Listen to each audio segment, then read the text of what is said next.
Bismillahirrahmanirrahim. Assalamualaikum warahmatullahi wabarakatuh. Bismillahilladzi la yadurru ma'asmihi syai'un fil ardi wala fis sama'i wa huwas samiul alim. Bismillahilladzi la yadurru ma'asmihi syai'un fil ardi wala fis sama'i wa huwas samiul alim.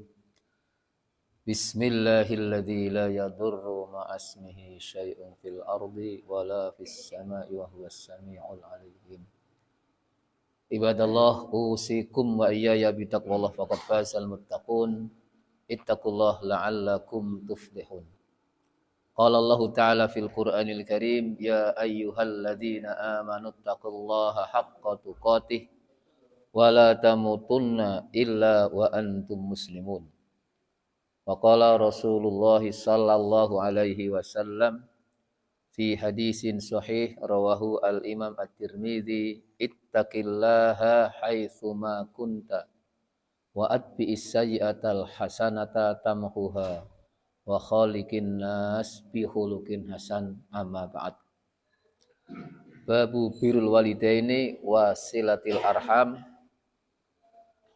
Al-hadis al-khamis anhu ay an Abi Hurairah radhiyallahu anhu qala jaa rajulun ila Rasulillah sallallahu alaihi wasallam faqala ya Rasulullah man ahaqqun nas bi husni sahabati qala ummuka qala summa man qala ummuka qala summa man qala ummuka qala summa man qala abuka, muttafaqun alaihi.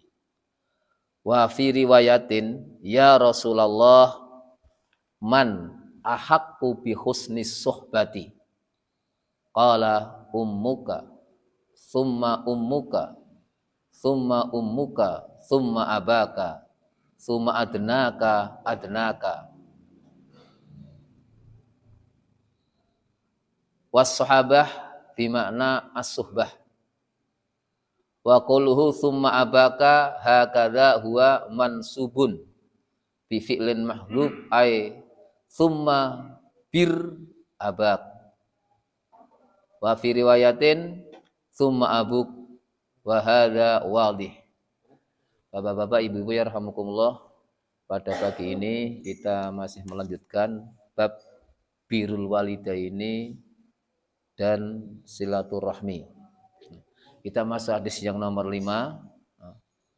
Di sini hadis dialog atas pertanyaan sahabat, Rasul memberikan jawaban. Ini bentuk metodologi pembelajaran termasuk taklim, itu tanya jawab. Jadi seorang sahabat bertanya kepada Rasulullah, dia katakan, ya Rasulullah, siapakah orang atau manusia yang berhak untuk kami baiki? Harus kami berbuat baik. Rasul menjawab, ibumu. Ini sampai 3 kali pertanyaannya sama, Rasul menjawabnya ibumu. Baru pertanyaan keempat, Rasul menjawab bapakmu.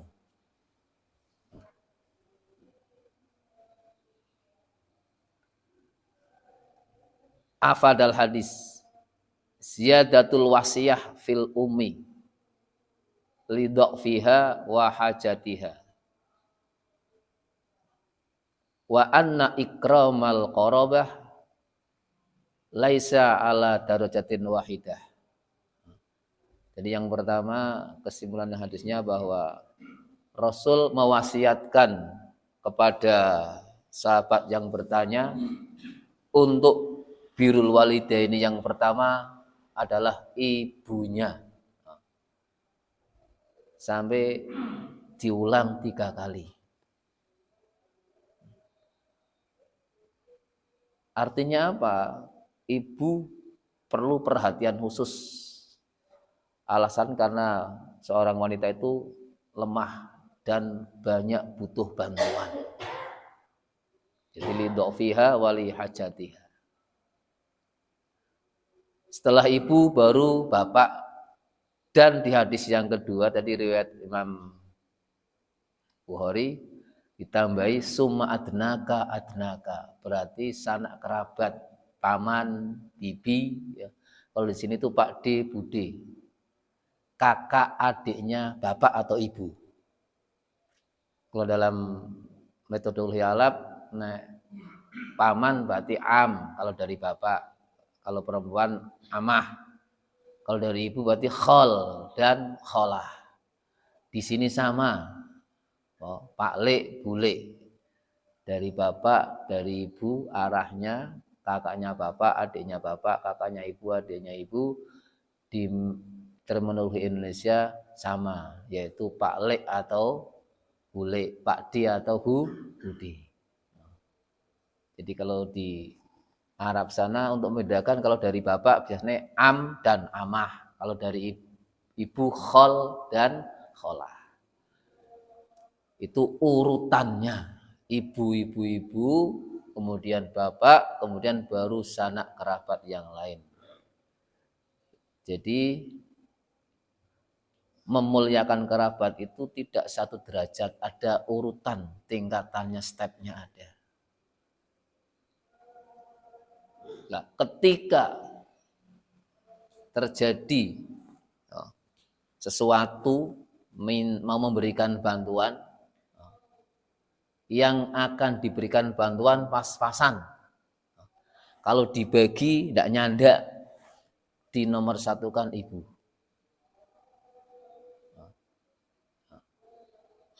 Istadalla al-fuqaha bihadzal hadis illa annar rajul idza wajaba alaihi nafaqatu abihi wa ummihi walan yamliku illa nafaqatan ahaduhuma quddimatil Jadi berdasarkan hadis ini para fuqaha mengambil istinbat seorang laki-laki atau anak kan wajib berbakti kepada kedua orang tua, wajib birrul walidaini, memberikan nafkah termasuk di dalamnya. Sedangkan nafkah yang akan diberikan itu jumlahnya terbatas, tidak cukup untuk keduanya. Maka yang dinomorsatukan adalah ibu, quddimatil baru nanti berikutnya bapak. Al hadis as-sadis anhu ayan Abi Hurairah radhiyallahu anhu anin Nabi sallallahu alaihi wasallam qala rahima anfun summa rahima anfun man adraka abawaihi indal kibari ahaduma au kilahuma au kilaihima falam yadkhulil jannah rawahu Muslim. Rahimah anfun itu maknanya rugi. Kalau terjemah harfiah, rahimah ki gerumbung, anfun itu hidung. Irungnya gerumbung, maksudnya rugi. Gerumbung itu irung yang apa? Kena penyakit terus atau lahir sudah masuk ke dalam dengan giginya jadi satu itu. Rusak karena penyakit. Jadi rugilah sampai 3 kali dan rugilah. Seorang anak yang mendapatkan hidup bersama kedua orang tuanya atau salah satu dari kedua orang tuanya, kok sampai tidak masuk surga? Artinya apa? Anak yang tidak berbakti kepada kedua orang tua. Karena apa? Banyak keterangan bahwa surganya anak terletak kepada kedua orang tua. Pada pertemuan yang lalu Allah pesankan wa qadha rabbuka alla ta'budu illa iyyahu. Yang kedua wabil walidaini ihsana. Pertama, Allah menfardukan, mewajibkan kita untuk beribadah kepada Allah murni lillahi rabbil alamin. Inna sholati wa nusuki wa mahyaya wa mamati lillahi rabbil alamin. Termasuk berbakti kepada kedua orang tua.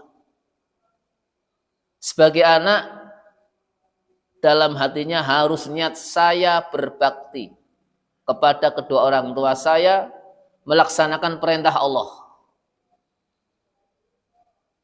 Maka itu ibadah. Jangan sampai karena nanti kalau wasiat biar saya dikasih banyak, itu urusan lain. Setelah ibadah kepada Allah beres, baru yang doa bil walidaini ihsanan. Berbuat baiklah kepada kedua orang tua. Nah, di hadis nomor 6 ini sangat rugi seorang anak yang barengi, membersamai, hidup bersama orang tuanya sampai orang tuanya tua, salah satu atau keduanya barengi kok tidak masuk surga. Afadal hadis. Birrul walidaini wajibun walau fi hali syababihima. Wa innama khassa kibarihima bidzikri limazidi ta'kid alaihi li'anna hajatihima ilal birri waqta kibarihima takunu asyad. Berbakti, taat, patuh, bagusi kepada orang tua hukumnya fardu wajib sekalipun orang tuanya masih muda. Di hadis ada keterangan takhis khusus setelah orang tuanya tua kok tidak sampai mengantarkan surga. Artinya apa? Orang yang tua sudah lanjut usianya, dia sangat butuh bantuan kok sampai terbengkalai. Jadi kalau sudah tua perhatiannya harus lebih khusus. Di surat Yasin Allah kan telah jelaskan wa man nu'ammirhu nunakishu fil khalq afala taqilun. Semakin tambah umur, maka kondisi fisik manusia itu semakin menurun. Bahkan bisa kembali ke bayi lagi. Cuman bedanya bayi tua dan bayi asli beda. Nek bayi asli usia sepekan, 2 pekan, sebulan, baunya kan sedep. Bau minyak kayu putih dan seterusnya kan. Tapi kalau sudah tua, orang tua, pipisnya, BAB-nya di tempat tidur, sudah tidak bisa mampu lagi ke kamar mandi. Itu kalau anak-anaknya yang ngopeni kurang geten, itu biasanya ya kamarnya itu baunya tidak sedap. Mau dikasih minyak tetap bau aslinya itu akan muncul karena sudah tua, sudah beda. Nah, seorang anak di sini perlu kesabaran, sabar ngopeni. Kita bayangkan dulu waktu kita kecil, mulai lahir yang jelas di alam nyata ini diopeni oleh bapak ibu sebegitu ruwetnya. Kalau kita sekarang bisa mengkilas balik, kita kan punya anak, terutama ibu-ibu kan tahu, bapak-bapak juga tahu melihat. Berarti dulu kita seperti itu, diopeni oleh bapak dan ibu kita. Sampai kadang-kadang ibunya tidak tidur karena anaknya sakit. Jogo wengi ngawasi anak. Sampai ibunya kadang-kadang makannya telat dan seterusnya untuk apa? Untuk ngawasin anak. Oleh karena itu, marilah kita bersama-sama yang masih punya kedua orang tua, sempatkan waktu, jangan bosak legone. Harus disempatkan waktu untuk bisa birrul walidain. Kalau sudah wafat, perbanyak doa untuk kedua orang tua kita. Doa yang ma'thur jelas sudah hafal semua sejak anak belajar TK. Rabbi firli wali walidaya warhamhuma kama rabbayani shaghira. Itu doa untuk kita yang berdoa dan untuk orang tua kita. Pada pertemuan yang lalu telah kita singgung orang tua itu ada dua macam, ada abul jasad itu bapak biologis dan abul ruh bapak-bapak ibu kita yang telah mengajari kita ilmu agama. Jadi abul jasad bapak ibu kita yang menjadikan kita ada. Termasuk bagian dari abul jasad adalah morotuwo. Morotuwo itu ya berarti moro-moro wis tuwa bapak kita atau ibu dari suami atau istri kita. Ini abul jasad tuh, sedangkan abul ruh para guru-guru kita. Oleh karena itu kalau berdoa kecuali doa yang mufrad tadi Rabbil firli wali walidaya warhamhuma kama rabbayani shaghira, kita pakai doa yang jamak Rabbana ighfir lana wali walidina warhamhum kama rabbauna shighara. Ya Allah, ampunilah kami dan dosa-dosa kedua orang tua kami yang telah mengajari kami, yang telah macam-macam termasuk morotua kami, ya Allah, sebagaimana mereka telah mengasihani anak-anaknya waktu kita kecil. Itu luar biasa manfaat doa anak kepada orang tua. Termasuk dalam hadis yang sahih Rasul pernah bersabda 3 amalan putus ketika orangnya mati, kecuali 3 ini yang tidak putus kan. Semua amalan putus kecuali 3. Di antaranya apa? Anak soleh yang mendoakan. Ketika anak ada manusia wafat, amalannya putus. Yang mengalir atau amal jariyah itu 3. Di antaranya waladun solihun yada'ulah. Adapun amalan-amalan anak yang lain, kalau itu amalan-amalan soleh, pasti orang tua mendapatkan bagian pahala. Pasti selama anaknya itu jadi anak yang soleh atau solehah. Afadal hadis yang kedua, ukukul al-walidaini minal kabair allati yastahiqu biha al-insan at-tardu min rahmatillah wal adzabi bin finnar. Durhaka kepada kedua orang tua termasuk dosa besar. Dosa besar. Kalau sampai mati belum bertaubat, maka orang itu ditolak, artinya apa? Tidak mendapatkan rahmat Allah dan tempat kembalinya neraka.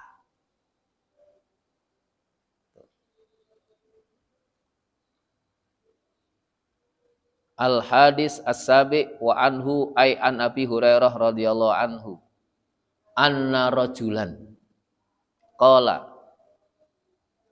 ya Rasulullah innali qarabah asiluhum wa yaqta'unani wa uhsinu ilaihim wa yusi'una ilayya wa ahlumu alaihim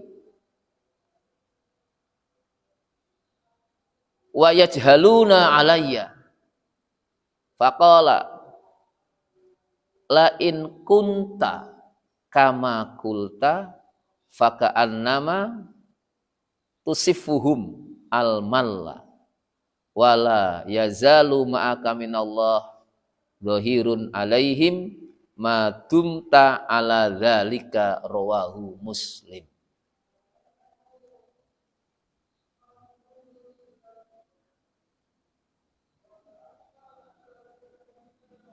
Jadi ini seorang lelaki mengadukan masalahnya kepada Rasulullah.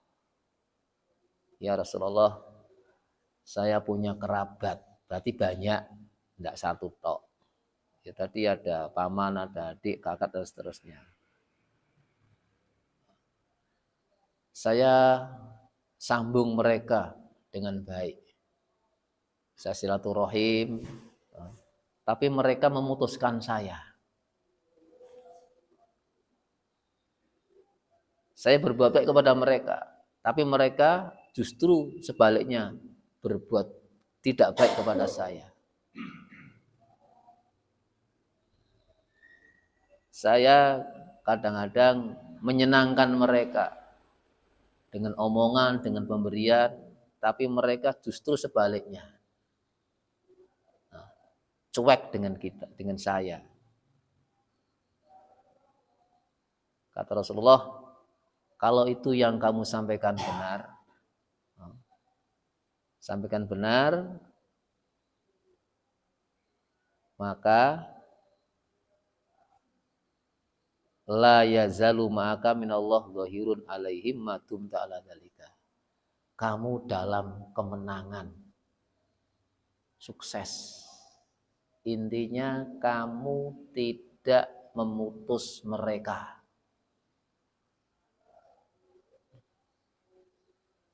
Jadi yang dipermasalahkan adalah memutus tali persaudaraan.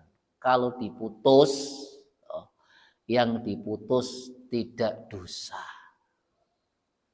Kita sudah datang, corone kan ngelondoi, datang ke sana, mereka cuek, tidak nerima, terus sudah kita tidak masuk.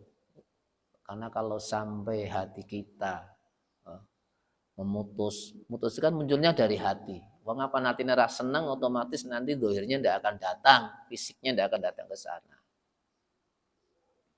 Ingat hadis riwayat Muslim, la yadkhulul jannah qati'u rahimin. Qati'un ay qati'u rahimin.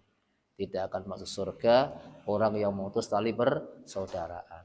Bahkan dalam hadis yang lain, Rasul memberikan kesempatan sampai 3 hari. La yahillu li muslim an yahjur akhah fauqa salas. Tidak halal berarti kan haram. Memutus persaudaraan lebih dari 3 hari. La yahillu li muslimin ayyahjura fauqa salas. Wa man hajara fauqa famata dakhalan nar. Naudzubillah min dzalik. Ini pentingnya tali persaudaraan. Sebagaimana pesan Allah, innamal mu'minuna ikhwah fa aslihu baina akhwaikum wattaqullaha la'allakum turhamun. Jadi rahmat Allah hanya tercurah di sekitar kelompok jamaah keluarga manusia yang hubungan silaturahimnya normal sehat.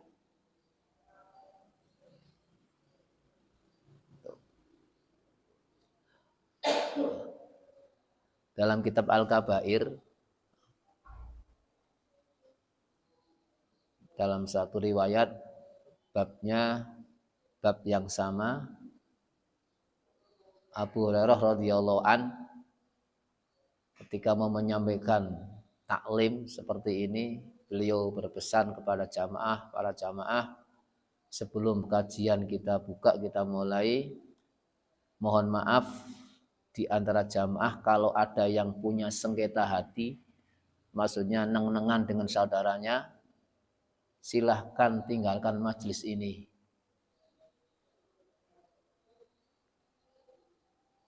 Itu pengantar awal sebelum kajian dimulai. Silahkan yang ada sengketa hati dengan saudaranya, tinggalkan majelis ini. Kemudian ada seorang sahabat, seorang pemuda berdiri, dia keluar dari majelis. Dia teringat kepada bibinya. Karena dia telah memutus persaudaraan dengan bibinya sudah sekian lama. datang ke rumah bibinya, sampai di sana karena tak lama tidak jumpa, ya sering terjadi pelukan, nangis, minta maaf. Bibinya bertanya, "Coro niki janur gunung dengaren temen, kok awakmu mrene ora taune, ada apa? Sudah sekian lama ndak pernah ke sini." "Ya Bu, memang dulu saya benci sama bibi.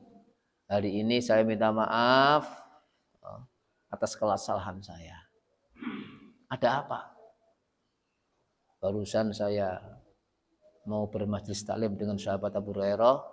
Sebelum beliau memulai pengajian menyampaikan pesan, para jamaah yang ada sengketa hati dengan saudaranya silahkan tinggalkan majlis ini."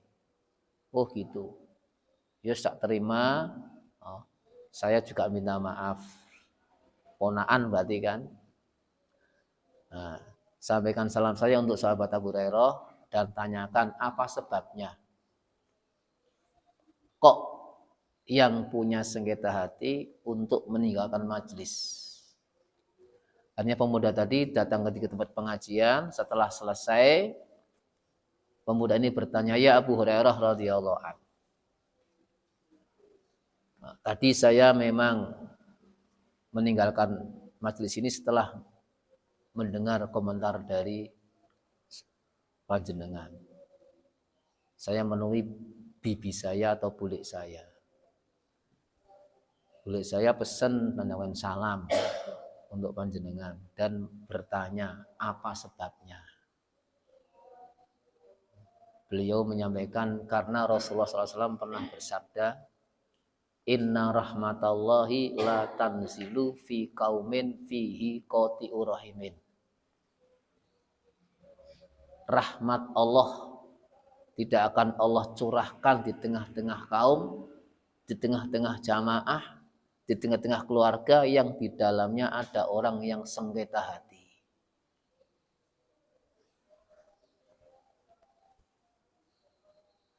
Jadi rahmatnya Allah cabut. Kalau hari ini negara kita banyak masalah, itu kemungkinan persatuan kita kurang. Ya, persatuan kita, hati kita kurang kuat. Kadang-kadang mereka saling menjegal, apalagi dalam dunia politik, saling menyalahkan. Nah ini memunculkan dicabutnya rahmat Allah. Ketika rahmat Allah cabut, yang ada isinya laknat dan murka Allah. Lane ayate innamal mu'minuna ikhwah fa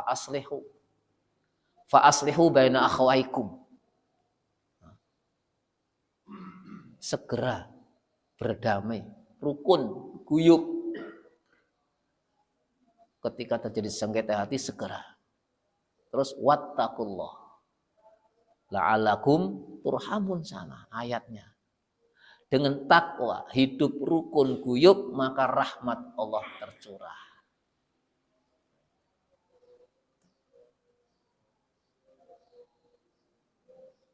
Afadal hadis masru'iyatul ihsan ilal musik. Disyariatkan berbuat baik kepada orang yang telah menyakiti kita atau berbuat jelek kepada kita.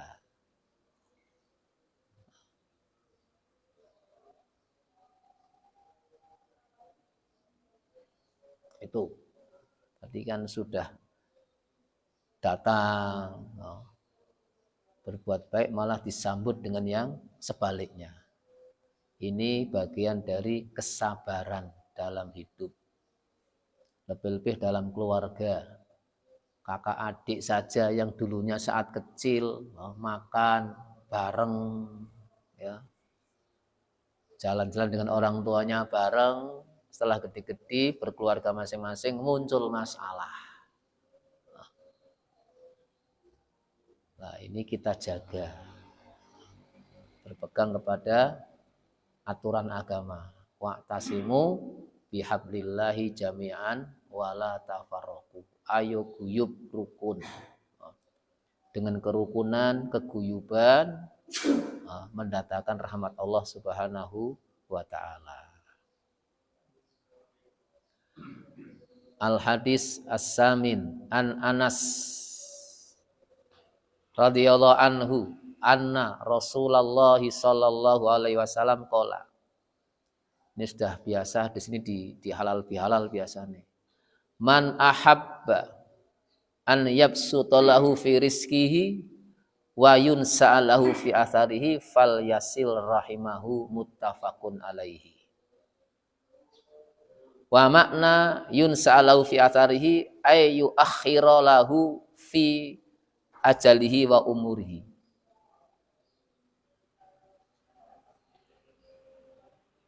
Akhrajul Bukhari fil bab adab. Hadis muttafaqun alaih. Barang siapa yang mendambakan ingin senang agar rizkinya diberkahi Allah, umurnya juga diberkahi Allah, maka satu syaratnya jalin tali persaudaraan. Yang sudah renteng-renteng itu dirajut, newes tugel disambung. Jeneng silah itu kan menyambung. Kalau sudah akrab guyub rukun itu tidak silah lagi, tinggal mengakrabkan saja. Tadinya ada hubungan yang putus. Yang istimewa yang memulai, wa khairuhuma alladzi yabda'u. Yang terbaik di antara dua orang yang bersengketa hati yang memulai datang. Memang berat memulai itu. Apalagi ketika datang dicuekin, ditinggal. Kita kadang-kadang malas Intinya hati kita tidak memutus.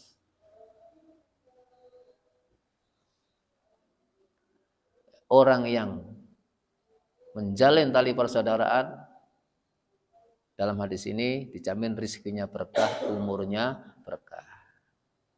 Sehingga kesimpulannya di kitab ini ada 8 manfaat silaturahim.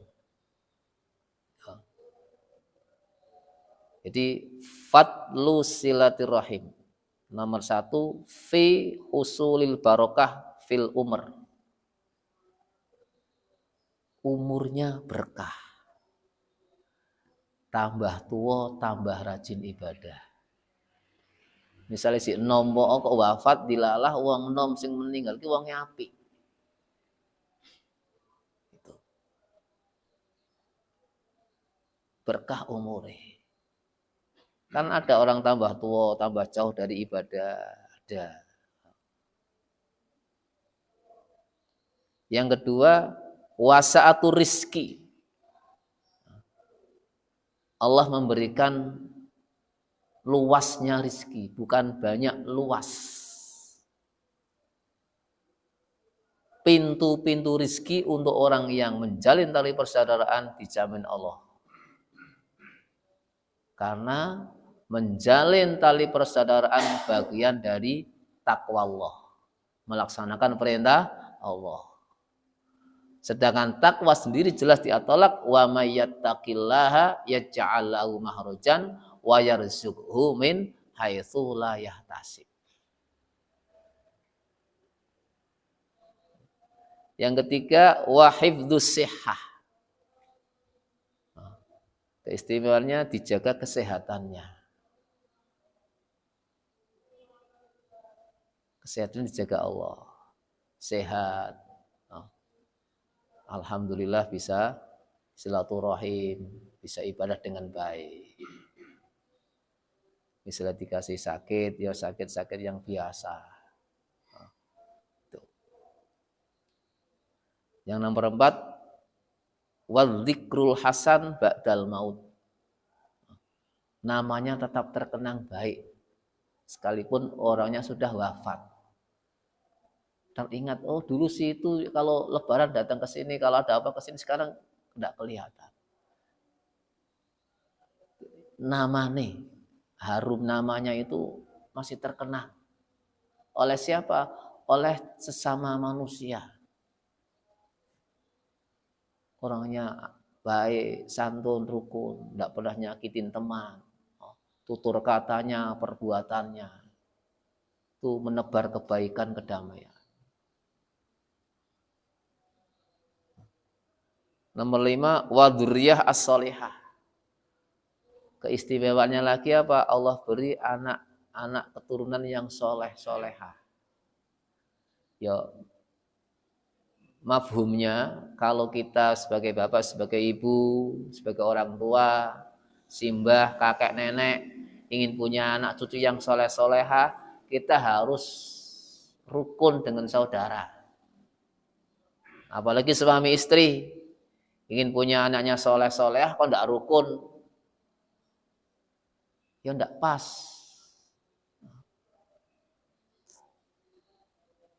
Jadi solehkan diri kita dulu.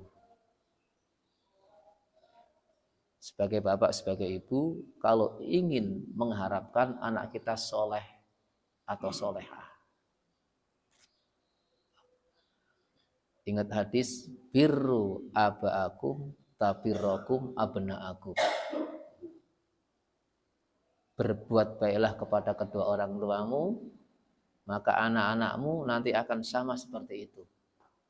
Artinya apa? Ketika kita sebagai orang tua soleh,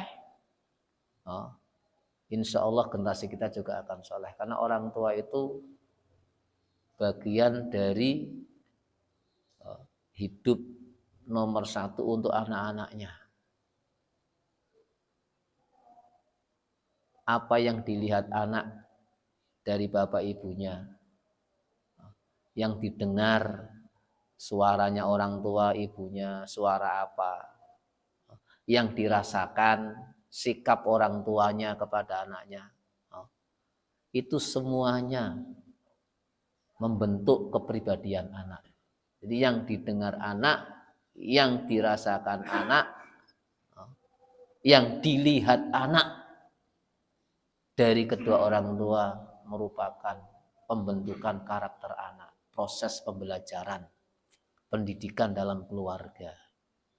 Mulanya ada di sana rukun mendidik anak, diantaranya ada uswatun hasanah dari orang tua. Orang tua ini gembor-gembor, ayo sholat ngaji, tapi bapak ibu atau sholat ngaji ya orang. Yo misalnya anaknya mau mungkin terpaksa.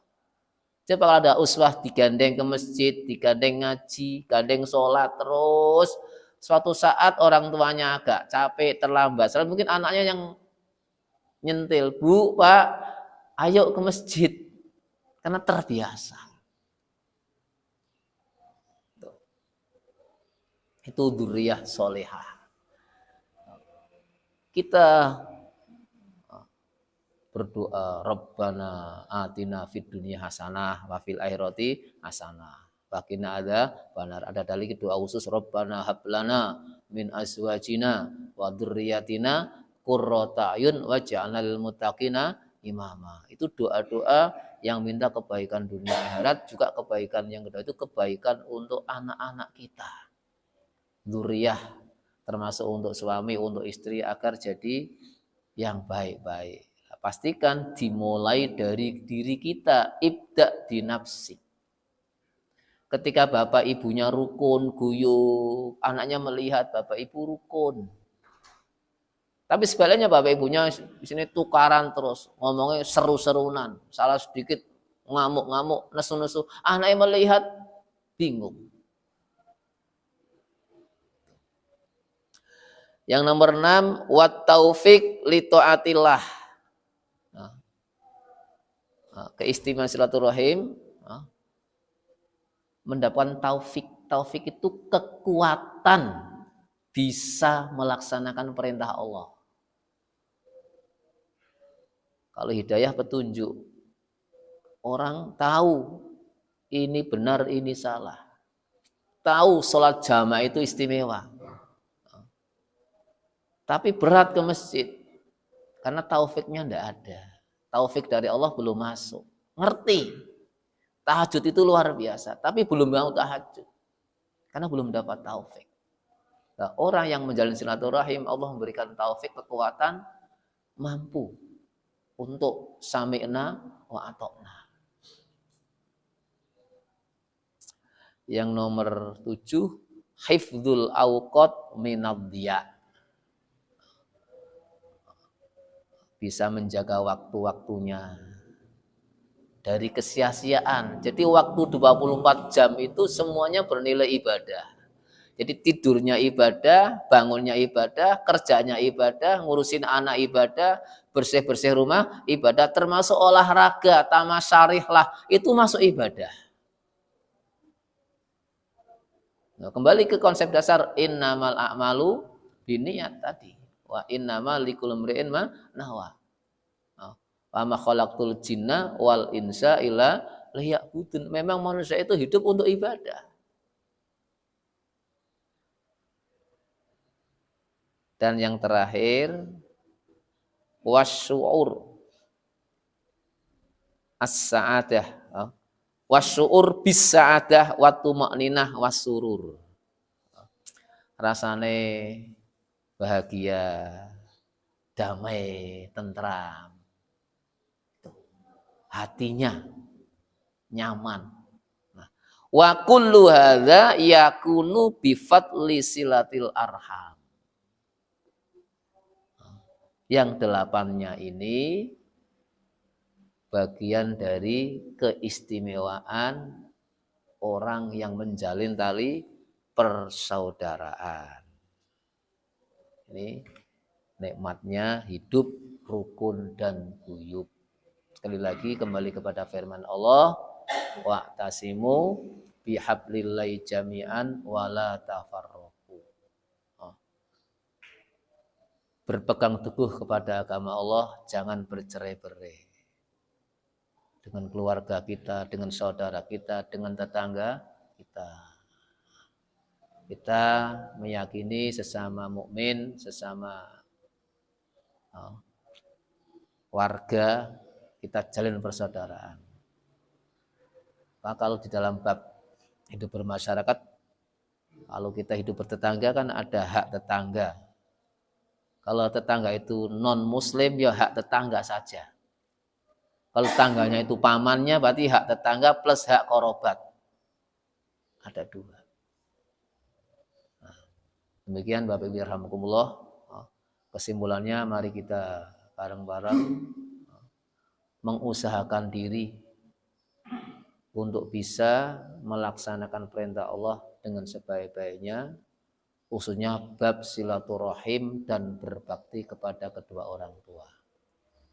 Karena kedua-duanya ini mendatangkan rahmat Allah Subhanahu wa ta'ala. Bila tidak bisa terwujud, yang datang sebenarnya adalah murka Allah atau laknat dari Allah Subhanahu wa ta'ala. Sebagaimana di surat Al-Baqarah depan, kemudian ada di surat Muhammad, itu langsung laknat murka Allah munculnya. Ya, semoga bermanfaat. Kalau punya mohon maaf. Subhanakallahumma wa bihamdika asyhadu an la ilaha illa anta astaghfiruka wa atubu ilaik. Wassalamualaikum warahmatullahi wabarakatuh.